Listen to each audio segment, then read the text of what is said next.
Halifax. A Halifax judge has rebuked the Nova Scotia government, waiving its solicitor-client privilege with a former Crown lawyer who is planning to sue the province and its premier for constructive dismissal and abuse of public office.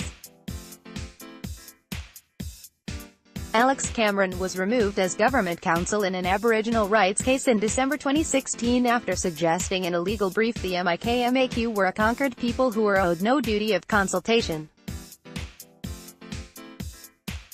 Alex Cameron was removed as government counsel in an Aboriginal rights case in December 2016 after suggesting in a legal brief the MIKMAQ were a conquered people who were owed no duty of consultation. Dreamtime. Amid an outcry from the MIKMAQ and others, the government withdrew the brief and disowned the argument.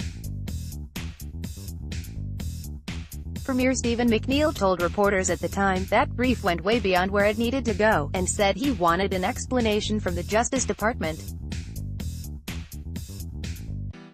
Cameron, who had a 26-year career with the province, retired on April 30, 2017, and served legal notice on the government 2 days later. In an application seeking a waiver of any solicitor-client privilege ahead of a planned lawsuit, Cameron said he asked for, but did not get, an apology. Article continued. Below he says in an affidavit the Premier and then Justice Minister Diana Whalen suggested he acted without instructions, or even contrary to instructions, in making the conquered people's argument. Cameron says the arguments were in accordance with the instructions he was given. He maintains that the respondents have damaged his reputation and professional credibility by making public statements which imply that he acted without instructions. And he claims his name can only be cleared by adducing evidence concerning the directions he received, according to a ruling released Thursday by Justice John Murphy of the Nova Scotia Supreme Court. The hearing was held behind closed doors and Thursday's written ruling includes multiple redactions.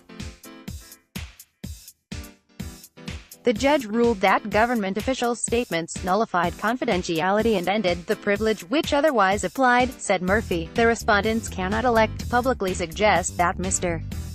Cameron acted without instructions or contrary to instructions, and at the same time assert privilege to prevent him from revealing his understanding of the instructions. Any claim he may have is based upon the respondents' implication that he acted without or contrary to instructions. Article continued. Below the brief had been presented as part of the government's case against an appeal filed by the Sipeknekatik Band, formerly known as Indian Brook. The band was fighting the province's approval of a plan by Alton Gas to store natural gas in salt caverns near the Shubenacadie River. The legal brief presented by Cameron said the Crown's obligation to consult extended only to unconquered people. It said the band's submission to the Crown in 1760 negated its claim of sovereignty and negated government's constitutional duty to consult. Cameron said he intends to sue the government, McNeil and Whalen for defamation, abuse of public office, constructive dismissal, and violation of his constitutional rights. Mr. Cameron maintains that he followed his client's instructions, Murphy said in Thursday's ruling. In the circumstances of this case, it would be unfair to maintain privilege and thereby bar Mr. Cameron from claiming he was disadvantaged.